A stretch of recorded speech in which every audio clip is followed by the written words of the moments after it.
নমস্কাৰ north east নাও প্ৰতিগৰাকী দৰ্শকক মই কল্পজ্যোতি শইকীয়াই আমাৰ এই নিৰ্বাচন বিশেষ অনুষ্ঠানলৈ আদৰণি জনাইছো আৰু যেহেতু আজি মহাৰাষ্ট্ৰ ঝাৰখণ্ড আৰু ৪৮টাকৈ বিধানসভা সমষ্টিত যি উপনিৰ্বাচন অনুষ্ঠিত হৈছে আৰু লগতে দুটা লোকসভা সমষ্টিত উপনিৰ্বাচন অনুষ্ঠিত হৈছে আৰু এই ক্ষেত্ৰত এখন ছবি পৰিস্ফুট হৈ উঠিছে যে মহাৰাষ্ট্ৰত পুনৰ এবাৰ যি এনডিএ চৰকাৰ গঠনৰ দিশে গৈ আছে আৰু ঝাৰখণ্ডতো জেএমএমৰ নেতৃত্বত ইণ্ডিয়া মিত্ৰজোঁটে চৰকাৰ গঠনৰ দিশে গৈ আছে আৰু এই মুহূৰ্তত আমি যদি ঝাৰখণ্ডৰ কথা কওঁ তেতিয়াহ'লে এনডিএ ২৯খন আসনত কিছুমানৰ জয় হৈছে, কিছুমানত লিড লৈ আছে আৰু ঠিক সেইদৰে ইণ্ডিয়াই 51খন আসনত তেওঁলোকে জয় হৈছে, কিছুমানত লিড লৈছে। ঠিক সেইদৰে আমি যদি মহাৰাষ্ট্ৰৰ বস্তুটো যদি আমি চাওঁ এই মুহূৰ্তত ২২৫খন আসনত জয় বা লিড লৈছে এনডিএ বা মহাজোঁটীয়ে এইটোত আগবাঢ়িছে বা জয় হৈছে বা ক'ৰবাত লিড লৈ আছে আৰু ঠিক সেইদৰে ৫৩খন আসনত মহাবিকাশ আঘাড়ীয়ে তাৰমানে ক'ৰবাত জয় হৈছে, ক'ৰবাত লিড লৈ আছে আৰু ঠিক সেইদৰে অসমৰ ইতিমধ্যে বিহালী সমষ্টিত বিজেপিৰ যিগৰাকী প্ৰাৰ্থী দিগন্ত ঘাটোৱালে ৯,০৫১টা ভোটত তেওঁ অগ্ৰগতি লাভ কৰি জয় লাভ কৰা বুলি আমি জানিব পাৰিছো। ঠিক সেইদৰে চামগুৰি সমষ্টিটো যুঁজখন অতি তীব্ৰত হৈছে, কেতিয়াবা যদি ২-৩ হাজাৰ ভোটত আগুৱাই আছে তানজিল হুছেইন, কেতিয়াবা আকৌ ডিপ্লু ৰঞ্জন শৰ্মা ৩৫০০ ভোটত আগুৱাই আছে। এই মুহূৰ্তত আমি আমাৰ হাতত আহি পৰা যি তথ্য অনুসৰি সমগ্ৰ বিষয় আমি কথা পাতিম। বিহালীত কিহৰ বাবে বিজেপিয়ে পুনৰ এবাৰ জয়ী হ'ল আৰু চামগুৰিত কিহৰ বাবে এইবিলাক হৈছে বা মহাৰাষ্ট্ৰত কিহৰ বাবে এইবিলাক হৈছে, আমি সমগ্ৰ কথা পাতিম। আমাৰ সৈতে আছে নৰ্থ ইষ্ট নাওৰ মুখ্য সম্পাদক পৰেশ মালাকাৰ ডাঙৰীয়া আমাৰ সৈতে উপস্থিত আছে। প্ৰথমে মই যদি আহোঁ মহাৰাষ্ট্ৰৰ প্ৰসংগলৈ, মহাৰাষ্ট্ৰত আমি দেখিবলৈ পাইছোঁ বৰ্তমান সময়লৈকে ২২৩খন আসনত যি মহাজোঁটীয়ে ক'ৰবাত জয় হৈছে, ক'ৰবাত লিড লৈ আছে, কিন্তু অতি কম পৰিমাণে মহাবিকাশ আঘাড়ীয়ে মাত্ৰ ৫৩খন আসনহে মানে বৰ্তমানত ক'ৰবাত জয় হৈছে বা ক'ৰবাত লিড লৈ আছে, এতিয়াও পৰিস্ফুট হৈ উঠা নাই। কিহৰ বাবে এইটো হৈছে বা বিজেপিৰ আসন পূৰ্বৰ তুলনাত কিয় বৃদ্ধি পাইছে ইমানখিনি জনবিৰোধী ঢৌ থকাৰ পাছতো, কি ভাবে? প্ৰথম কথা যে এই যিটো নিৰ্বাচন, সেই নিৰ্বাচনৰ যিটো পৰ্যালোচনা বা পৰ্যবেক্ষণ সেইটো কেনেকুৱা ধৰণৰ কৰা হয়। মই এই নিৰ্বাচনৰ যিটো পৰ্যবেক্ষণ, এই নিৰ্বাচনটোত কোনটো পাৰ্টি জিকিছে, কোনটো পাৰ্টি হাৰিছে, মই তাতকৈ মোৰ কাৰণে গুৰুত্বপূৰ্ণ কথা হ'ল যে ভাৰতবৰ্ষত এই নিৰ্বাচনটো ভাৰতবৰ্ষৰ বৰ্তমান গণতন্ত্ৰৰ কি অৱস্থা, সেই গণতন্ত্ৰৰ অৱস্থাটো ইয়াত আমাৰ ভাৰততন্ত্ৰত গণতন্ত্ৰৰ অৱস্থাটো কেনেকুৱা ধৰণৰ, কি ধৰণৰ প্ৰতিফলন হৈছে এই নিৰ্বাচনটোৰ যোগেদি, মই সেইটোহে চাব বিচাৰিম।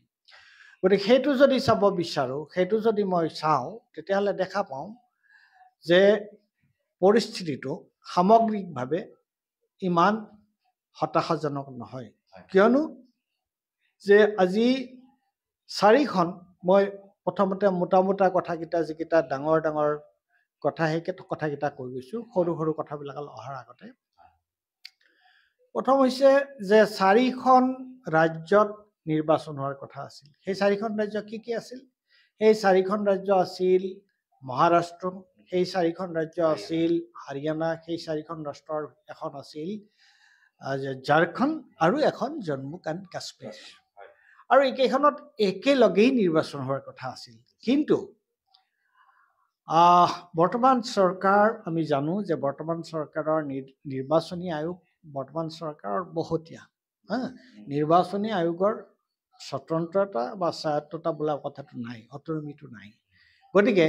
তেওঁলোকে কি কৰিলে যে হাৰিয়ানাত প্ৰথমতে তেওঁলোকে নিৰ্বাচনটো ঘোষণা কৰিলে, আৰু তাৰপিছত ঝাৰখণ্ড, তাৰপিছতহে হাৰিয়ানা আৰু জম্মু কাশ্মীৰ প্ৰথমতে, আৰু তাৰপিছত ঝাৰখণ্ড আৰু মহাৰাষ্ট্ৰ। গতিকে হাৰিয়ানাত তেওঁলোকে এনেকুৱাকে তেওঁলোকে চেষ্টা কৰিলে যে আমি প্ৰথমতে দেখিছিলোঁ যে হাৰিয়ানাত তোমাৰ যিবোৰ কেণ্ডিডেট তেওঁলোকে দিছিলে বিজেপি, তাৰে তোমাৰ 60% নতুন কেণ্ডিডেট, 60% নতুন কেণ্ডিডেট দিছিলে। গতিকে তোমাৰ তেওঁলোকে প্ৰথমতে হাৰিয়ানা নিৰ্বাচনটো ছেটেল কৰি ল'লে, আৰু তাত দেখিলে যে 0.5% হাৰিয়ানা নিৰ্বাচন তেওঁলোকে জিকিলে, 0.5%। তাৰপিছত তেওঁলোকে ঝাৰখণ্ডৰ নিৰ্বাচন আৰু মহাৰাষ্ট্ৰৰ নিৰ্বাচন, আৰু আমি এতিয়া গমেই পাওঁ, সকলোৱে জানে যে জম্মু কাশ্মীৰত ইণ্ডিয়া এলায়েন্সে চৰকাৰ ফৰ্ম কৰিছে আৰু তেওঁলোকৰ জয় হৈছে। গতিকে এতিয়া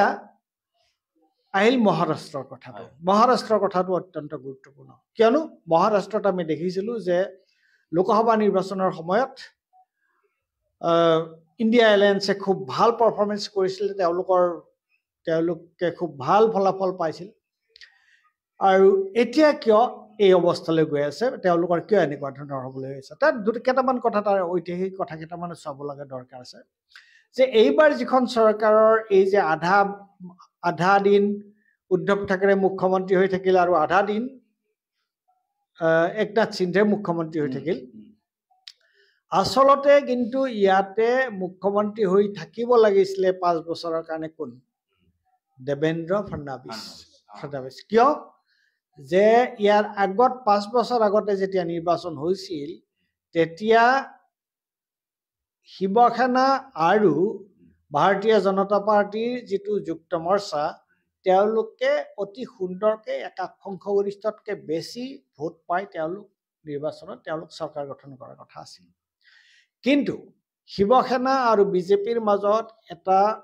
তেওঁলোকৰ কিছুমান মতানৈক্য হ'ল, তেওঁলোকৰ মাজত মানে বুজাবুজি নহ'লে, তাৰ যিটো সমীকৰণ, সেই সমীকৰণটোত খেলি মেলি লাগিল। আৰু ফলস্বৰূপে নভবা নিচিন্তাকে যে তোমাৰ শিৱসেনা, NCP আৰু কংগ্ৰেছে চৰকাৰ কৰিলে। তাৰ মাজতেও অৱশ্যে অজিত পাৱাৰে গৈ এদিন কেইঘণ্টামানৰ কাৰণে চৰকাৰ কৰিছিলে দেবেন্দ্ৰ ফডনৱিছৰ লগত, সেইটো এটা বেলেগ কথা। গতিকে চাবলৈ গ'লে সাধাৰণভাৱে মহাৰাষ্ট্ৰত তাৰমানে যিটো হিন্দুত্ববাদীসকলৰ যিটো প্ৰভুত্ব, সেইটো আগতেও আছিল, এতিয়াও আছে। কিন্তু গুৰুত্বপূৰ্ণ কথা হ'ল যে ঝাৰখণ্ডৰ যিটো কথা, যে ঝাৰখণ্ডত এখন চৰকাৰ আছিল আৰু চবেই কৈছিলে যে তাত অকণমান এণ্টি ইনকাম্বেঞ্চি, প্ৰতিষ্ঠান বিৰোধী ঢৌ আছে, কিন্তু তাত আমি দেখা পাইছোঁ এতিয়া যে বোধহয় কংগ্ৰেছৰ JMA চৰকাৰ গঠন কৰিব। গতিকে সেইটো এটা গুৰুত্বপূৰ্ণ কথা। আৰু সমগ্ৰ ভাৰতবৰ্ষত যিমান ঠাইত উপ নিৰ্বাচন হৈছে মই দেখিছোঁ, এতিয়া একেবাৰে চূড়ান্ত পৰ্যায়ত কি হয় মই নাজানো, কিন্তু আজি অলপ আধা ঘণ্টা আগলৈকে, এতিয়া তোমাৰ কিমান সময় আছে, এতিয়া কেইটা বাজিছে, এতিয়া এই মুহূৰ্তত আপোনাৰ টাইমটো হৈছে কিমান মানে 1:45। গতিকে তাৰ কিছু সময় আগলৈকে মই যেতিয়া চাইছিলোঁ, তাত দেখিছিলোঁ যে 23টা উপ নিৰ্বাচনৰ 23টা সমষ্টিত NDA আগবাঢ়ি আছে আৰু 22টা সমষ্টিত ইণ্ডিয়া এলায়েন্স আগবাঢ়ি আছে। এইটো যদি পৰিস্থিতি হয়, তেতিয়াহ'লে মই ক'ম যে এইটোতো আমি ভবাটোৱে ভুল কথা যে গণতন্ত্ৰৰ মানে বিজেপি পৰাজিত হৈ যাব আৰু ইণ্ডিয়া এলায়েন্সে চৰকাৰ গঠন, সেইটো কথা ভবাটো একেবাৰে ভুল কথা হ'ব। এই মুহূৰ্তত সেইটো হ'বই নোৱাৰে।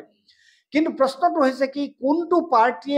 কোনটো পাৰ্টি জিকে, কোনটো পাৰ্টি হাৰে, সেইটোতকৈও গুৰুত্বপূৰ্ণ কথা হ'ল যে ভাৰতবৰ্ষৰ জনসাধাৰণে এই সময়ত কি কৰি আছে। পাৰ্টিৰ কথাটো বেলেগ, ভাৰতবৰ্ষৰ জনসাধাৰণে কিন্তু এতিয়াও এই মুহূৰ্ততো যুদ্ধ কৰিব লগা বহুত আছে। ভাৰতবৰ্ষৰ জনসাধাৰণে কিন্তু এতিয়াও গণতন্ত্ৰৰ হৈ যুঁজি আছে। আজি আমি সকলোৱে জানো যে ইলেকশ্যনত বুথ কেপচাৰ কৰাটো বা EVM মেচিনত কিবা খেলি মেলি কৰাটো, সেইটোৱে ইলেকশ্যনৰ ৰিগিং নহয়, নিবুজায়। ইলেকশ্যন প্ৰক্ৰিয়াটো নিকা ধৰণে হৈছে নাই। যে আমি যদি চাওঁ যে ইলেকশ্যন প্ৰক্ৰিয়াটো, অৰ্থাৎ নিৰ্বাচন আয়োগে যি ধৰণে নিৰ্বাচন পৰিচালনা কৰিব লাগিছিল সেই ধৰণে কৰা নাই। আমি দেখিছোঁ মহাৰাষ্ট্ৰত কি দেখা পালোঁ, সেইদিনা বিজেপিৰ ছেক্ৰেটাৰী এজনে হাতে লোতে ধৰা পৰিলে কিমান টকা, 5 কোটি টকা। তাৰ আগতে শিৱসেনা চিন্তা গোটৰ কিমান কৰি ধৰা পৰিছিলে 50 লাখ নে 30 লাখ টকা হয় নাই এই বস্তুবিলাকে কি বুজায় তেওঁলোকে তাৰ আগে আগে 100 এখন নে কিমান তেওঁলোকে আঁচনি দিছে নিৰ্বাচনৰ ঠিক আগে আগে এতিয়া কি হ'ব দেখা যাব গতিকে এই বস্তুবিলাক টুপ দি পেলাই মানে কল নহয় যে ধন বল যিটো নিৰ্বাচনী যিটো আচৰণ বিধি যিটো code of conduct election code of conduct it has gone to the winds election code of conduct or কোনো কথাই নাই তেওঁলোকে যিবোৰ কাম কৰি আছে গতিকে মই কম যে তেওঁলোকে নিৰ্বাচনী আয়োগ তেওঁলোকৰ লগত সম্পূৰ্ণৰূপে আছে গতিকে the election process is being rigged from the beginning এতিয়া কি ৰিজাল্ট ওলাইছে কি ৰিজাল্ট ওলোৱা নাই এইটো ডাঙৰ কথা নাই তৎসত্ত্বেও 4খন ৰাজ্যৰ নিৰ্বাচন হ'ল ৰাজ্য বিধানসভাৰ কাৰণে নিৰ্বাচন হ'ল আৰু এইটো যিটো ৰিজাল্ট আমি দেখা পাইছো তেতিয়াহ'লে আমি এইটো নিশ্চিতৰূপে এই কথাটো সঁচা যে 2খন ৰাজ্যত ইণ্ডিয়া ব্লক আৰু 2খন ৰাজ্যত NDA ব্লক জয় হ'বলৈ গৈ আছে ইতিমধ্যে 2টা ৰিজাল্ট ওলাইছে এখনত আমি হাৰিয়ানাত বিজেপি জিকিছে জম্মু এণ্ড কাশ্মীৰত ইণ্ডিয়া জিকিছে আৰু 50-50 হৈ আছে নেকি that is the important thing 50-50 যে the hope for democracy is not lost hope for democracy is still there গতিকে কিন্তু এতিয়াও গণতন্ত্ৰৰ পক্ষে যিসকলে কাম কৰি আছে তেওঁলোকে আৰু বহুত শক্তিশালী হৈ তেওঁলোকে কাম কৰিব লাগিব তেওঁলোকে আৰু বহুত সংগ্ৰাম কৰিব লাগিব কিন্তু ভাৰতবৰ্ষৰ জনসাধাৰণে তেওঁলোকে এৰি দিয়া নাই ভাৰতবৰ্ষৰ জনসাধাৰণে মই কোনো ৰাজনৈতিক দলৰ কথা ক'বলৈ নাযাওঁ ভাৰতবৰ্ষৰ জনসাধাৰণে কিন্তু অতি তীব্ৰতাৰে সৈতে তেওঁলোকে অতি সাহসেৰে সৈতে গণতন্ত্ৰৰ হকে যুঁজি আছে আৰু সেই একেই কথাটো আমি অসমৰ ক্ষেত্ৰতো যদি দেখা পাওঁ অসমৰ ক্ষেত্ৰলৈ আহিম বাৰু গতিকে তোমাৰ এই মুহূৰ্তত মোৰ তোমাৰ যদি আৰু স্পেচিফিক প্ৰশ্ন আছে তেতিয়া উত্তৰ দিব পাৰিম নিশ্চয় আছে যেহেতু আমি দেখিবলৈ পাইছো একনাথ সিন্ধে শিৱসেনা গোটে বৰ্তমানলৈকে মাত্ৰ 56খন আসন 56খন আসনত অগ্ৰগতি বা জয় লাভ কৰিছে তাৰ বিপৰীতে কিন্তু বিজেপিয়ে বৰ্তমানলৈকে 125খন আসনত অগ্ৰগতি বা বিজয় লাভ কৰিছে আৰু যিটো এনচিপি দলে বৰ্তমানলৈকে 39খন আসনত তাৰমানে অগ্ৰগতি বা জয় লাভ কৰিছে এতিয়া যদিহে আমি চাওঁ যে একনাথ সিন্ধে কিন্তু মুখ্যমন্ত্ৰী হৈ আছিল কিন্তু এইবাৰ নিশ্চয়কৈ হয়তো বিজেপিৰ পৰাই সেইগৰাকী মুখ্যমন্ত্ৰী হ'ব সেয়া চৰ্চাত আছে দেবেন্দ্ৰ ফাডনবিছৰ নাম আৰু এই ক্ষেত্ৰত কিন্তু নিৰ্বাচনৰ পূৰ্বেও আমি দেখা পাইছিলো একনাথ সিন্ধে গোটৰ সৈতে বিজেপিৰ কিছু মতানৈক্য বা খামখেয়ালি এটা সমষ্টিত দুইটা দলেই প্ৰাৰ্থিত্ব দিয়া আমি দেখিবলৈ পাইছিলো এই ক্ষেত্ৰত এটা কথা কিন্তু চৰ্চা হৈছে এইটো কিমান দূৰ সঁচা যে আঞ্চলিক ৰাজনৈতিক শক্তি হিচাপে শিৱসেনাৰ যি একনাথ সিন্ধে গোট সেই গোটটোক তাৰমানে ৰাজনৈতিকভাৱে বহাই দিয়াৰ বা ধ্বংস কৰাৰ এক ষড়যন্ত্ৰ ৰচনা কৰে যিটো জালত ইতিমধ্যে কিন্তু ভৰি থলে একনাথ সিন্ধেৰ শিৱসেনা গোটে যাৰ ফলত এতিয়া কিন্তু আসনৰ সংখ্যা কমি আহিছে ক্ৰমান্বয়ে এনচিপিৰ লগত যদি এটা ইচ্ছা প্ৰকাশ কৰে এনচিপিক লগত লৈ কিন্তু বিজেপিয়ে চৰকাৰ গঠন কৰিব পাৰে বুলি চৰ্চা চলিছে কি ক'ব সমগ্ৰ বিষয়টো এইটো এটা অতি গুৰুত্বপূৰ্ণ প্ৰশ্নটো কিয় এইটো গুৰুত্বপূৰ্ণ প্ৰশ্ন এইটো হৈছে যে বিজেপিৰ ৰাজনীতিটো কি বিজেপিৰ ৰাজনীতিটো হৈছে আধিপত্য ৰাজনীতি এতিয়া বহুতে ভুলকে ভাবে যে বিজেপি যেন তোমাৰ যিবোৰ ৰিজনেল আইডেণ্টিটিজ আছে সেইবিলাকো যেন গুৰুত্বহে দিছে সেইটো সম্পূৰ্ণৰূপে এটা ভ্ৰান্ত ধাৰণা আমি যদি তাৰ আটাইতকৈ উৎকৃষ্ট উদাহৰণ হৈছে উত্তৰ পূব ভাৰত কিয় কোনবাৰে কেনেকৈ যে উত্তৰ পূব ভাৰতৰ আজি আমি বড়ো আইডেণ্টিটিৰ কথাই কওঁ কাৰ্বি আইডেণ্টিটিৰ কথাই কওঁ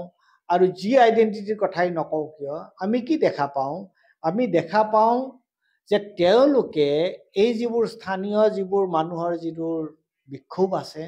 আৰু তেওঁলোকৰ যিটো পৰিচয় কেন্দ্ৰিক যিটো ৰাজনীতি সেই ৰাজনীতিটোক তেওঁলোকে এপ্ৰপ্ৰিয়েট কৰিছে, তেওঁলোকে তাৰমানে নিজৰ মাজত সোমাই লৈছে সেইটো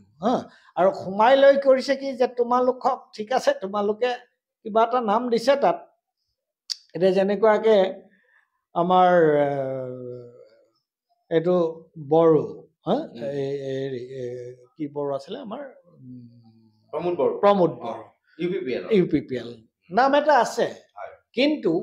নামত বাহিৰে UPPLৰ কিবা কাম আছে নেকি অগপৰ কথা নাছে কিয় অসম আন্দোলন UPPLৰ নামত আছে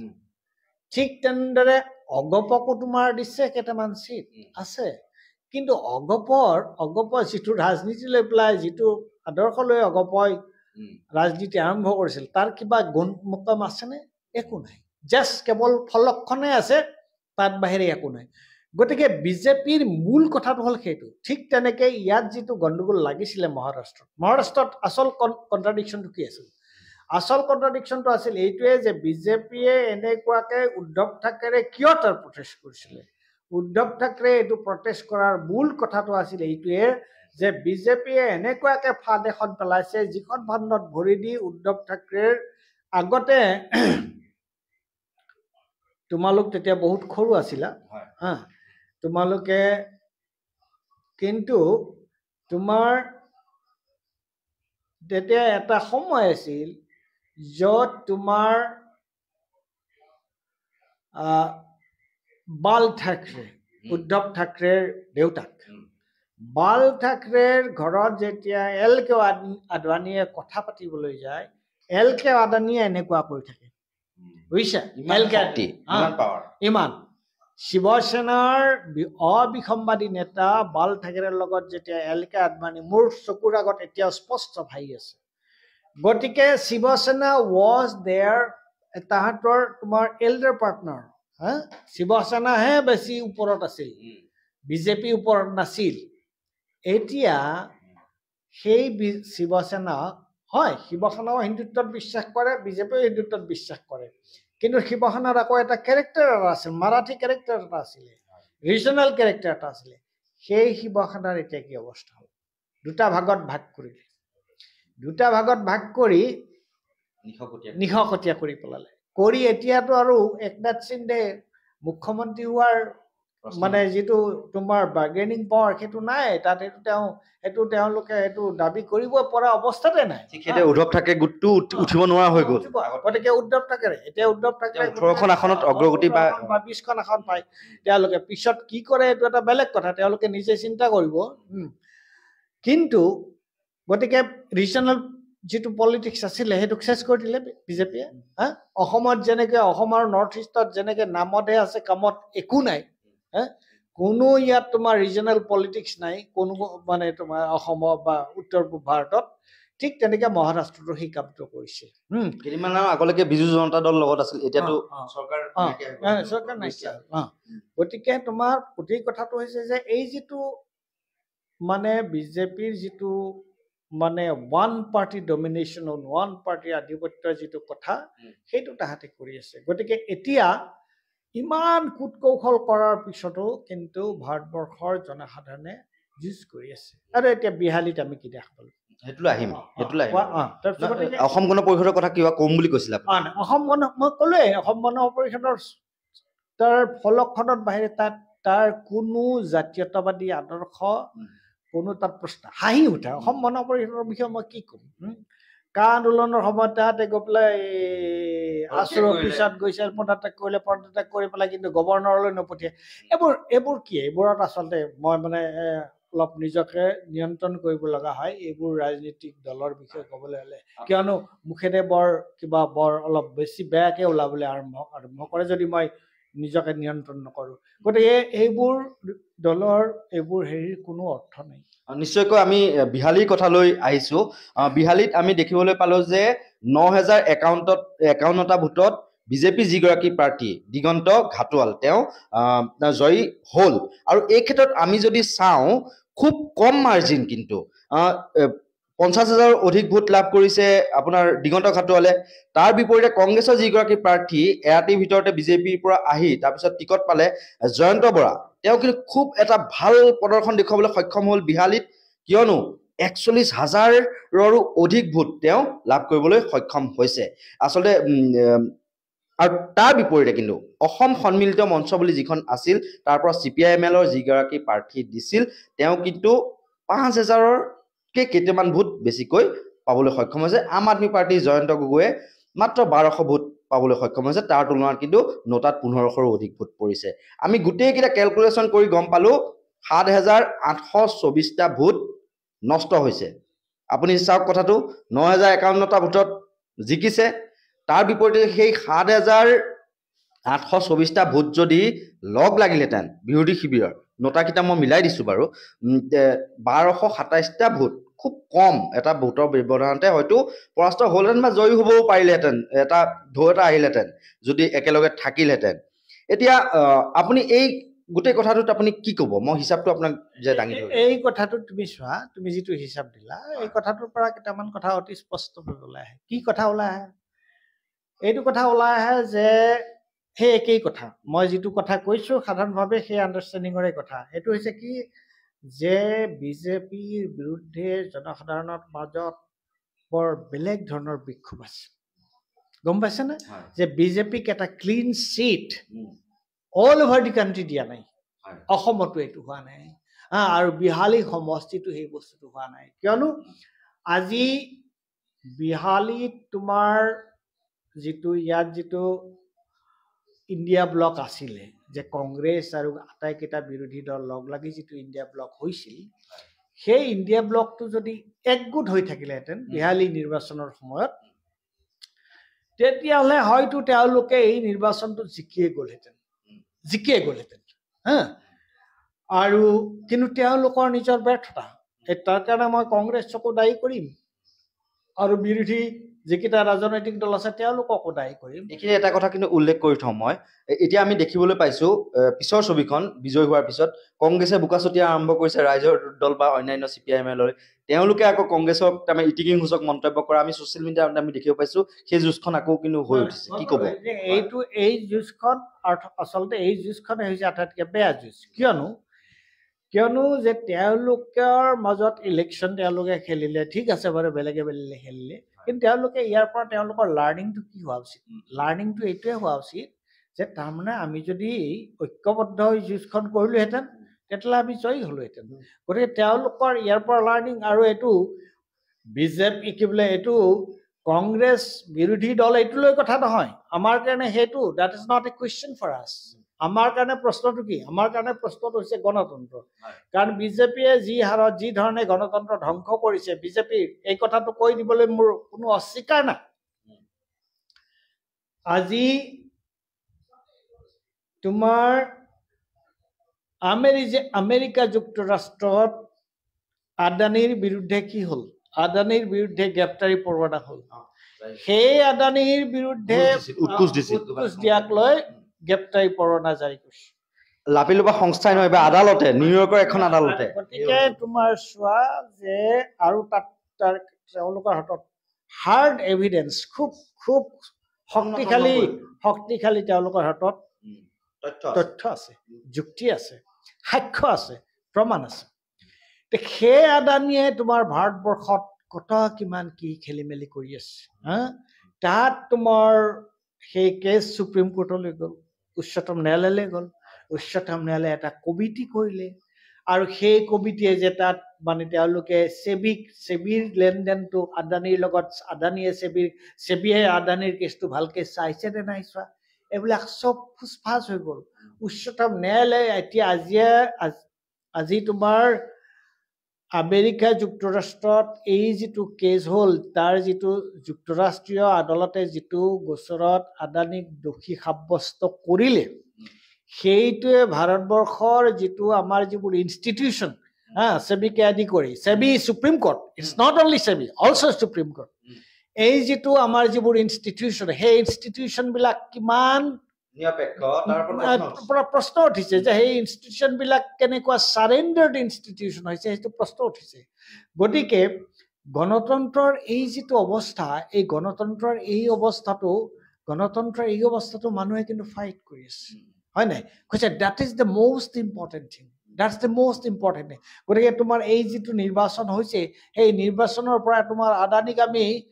আঁতৰাই চাব নোৱাৰো এই যে নিৰ্বাচন মহাৰাষ্ট্ৰৰ নিৰ্বাচনত আদানীয়ে কিমান সঁচা কিমান মিছা নাজানো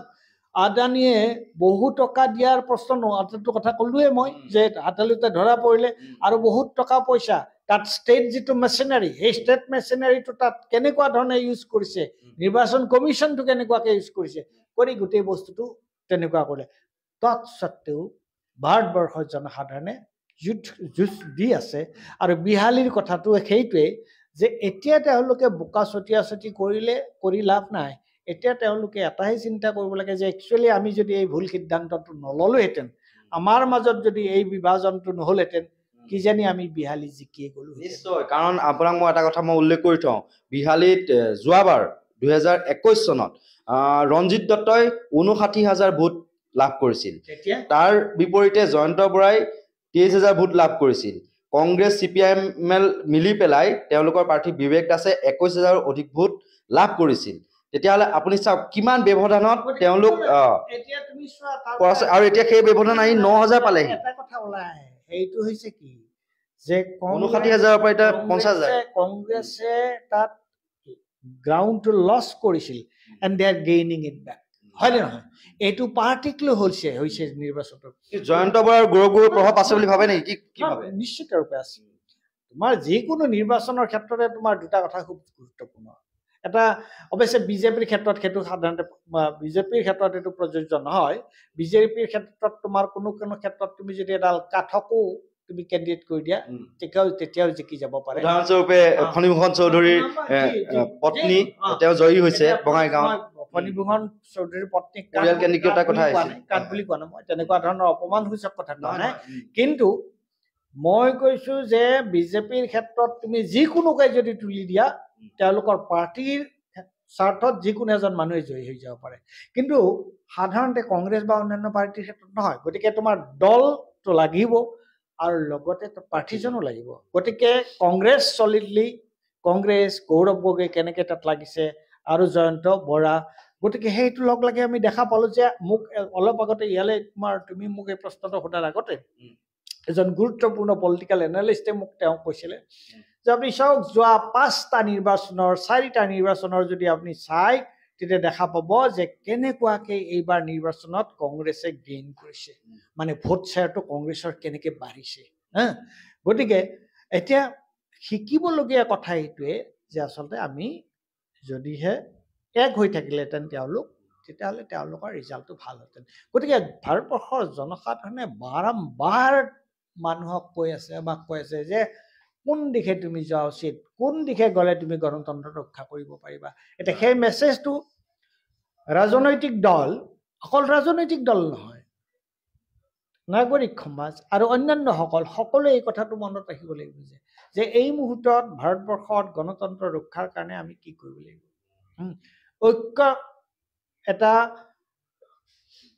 ঐক্যবদ্ধভাৱে আগ নাবাঢ়িলে এইটো সম্ভৱ নহয় কিন্তু ভাৰতবৰ্ষৰ জনসাধাৰণৰ এটা যুঁজাৰ মনোবৃত্তি আছে ভাৰতবৰ্ষৰ গণতন্ত্ৰ এতিয়াও ভাইব্ৰেণ্ট কিন্তু তাক প্ৰকৃত নেতৃত্ব লাগিব সেই নেতৃত্ব দিলে এতিয়াও বিজেপিক পৰাভূত কৰাটো সম্ভৱ মই এইটোৱে ক'ম যেহেতু 50-50 হৈ আছে যিটো আমি আলোচনাত আচলতে ওলাল এই ক্ষেত্ৰত বহুকেইটা গুৰুত্বপূৰ্ণ দিশ আচলতে পৰেশ মালাকাৰ ডাঙৰীয়াই আপোনালোকলৈ বুলি আগবঢ়ালে আৰু এনেদৰে আমি সময়ে সময়ে আহি থাকিম এইসমূহ যি নিৰ্বাচন কেন্দ্ৰিক যিসমূহ ফলাফল আপোনালোকলৈ বুলি আমি লৈ আহিম এতিয়াও ছবিখন পৰিস্ফুট হোৱা নাই যদি কিছু ইংগিত পোৱা গৈছে মহাৰাষ্ট্ৰত পূৰ্বৰ চৰকাৰে বাহাল থাকিব বুলি বা ঝাৰখণ্ডতো পূৰ্বৰ চৰকাৰে বাহাল থাকিব আৰু ইতিমধ্যে বিহালী সমষ্টিত